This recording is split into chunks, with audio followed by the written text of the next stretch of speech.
వరుసగా వైఎస్ఆర్ కాంగ్రెస్ పార్టీ నాయకులు సీనియర్లు అందరినీ కేసుల్లో పెడితే వాళ్ళు ఆ కేసుల హడావిడిలో ఉంటే ఇక రాజకీయ పరంగా వాళ్ళు ఏమి చేయలేని పరిస్థితి సృష్టించాలనుకుంటున్నటువంటి ఎత్తుగడలో భాగంగా ఇక నెక్స్ట్ స్టెప్ విడుదల రజనీకి రాబోతుంది. విడుదల రజనీ మీదన కేసుకి సంబంధించి గవర్నర్ని కోరారు. విడుదల రజనీ మీద మేము కేసు నమోదు చేస్తాం, ఏసీబీ కేసు నమోదు చేస్తుంది, అనుమతించమని చెప్పి 2020 సెప్టెంబర్ 4న విడుదల రజనీ అప్పటికి MLA PA Ramakrishna Sri Lakshmi Balaji stone crushers దగ్గరికి వెళ్ళి ఎమ్మెల్యే పిలుస్తున్నారని వెంటనే రావాలని యజమానులకి హుకుం జారీ చేశారు. వాళ్ళు ఆమెను కలిస్తే క్రషర్ కార్యకలాపాలు కొనసాగాలంటే తనకు 5 కోట్లు ఇవ్వాలని డిమాండ్ చేశారు. తర్వాత కొన్నాళ్ళకే నాటి గుంటూరు జిల్లా ఆర్వీఈఓ రీజనల్ విజిలెన్స్ అండ్ ఎన్ఫోర్స్మెంట్ అధికారిగా ఉన్న పల్లె జాషువా క్రషర్లో తనిఖీలు చేశారు. అనేక అవకతవకలు ఉన్నాయని 50 కోట్ల జరిమానా చెల్లించాలని యజమానులు బెదిరించారు. కొన్నాళ్ళ తర్వాత జాషువా వాళ్ళకి ఫోన్ చేసి విడుదల రజనీ చెప్పినట్టు చేస్తారా లేదా 50 కోట్లు జరిమానా విధించి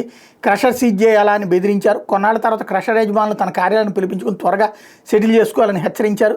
జాషువా నుంచి ఒత్తిడి పెరగడం తప్పనిసరి పరిస్థితుల్లో స్టోన్ క్రషర్ యజమానులు డబ్బులు చెల్లించాల్సి వచ్చింది. విషయాన్ని ఎవరికైనా చెప్తే క్రిమినల్ కేసు పెడతామని, వ్యాపారం ముగించేస్తామని బెదిరించారు. ఇది అధికార దుర్వినియోగమే, బాధ్యులపై చట్టపరంగా చర్యలు తీసుకోవాలని విజిలెన్స్ అండ్ ఎన్ఫోర్స్మెంట్ ప్రభుత్వాన్ని నివేదించిన ఆధారంగా ఏసీబీ కేసు నమోదు చేయబోతోంది.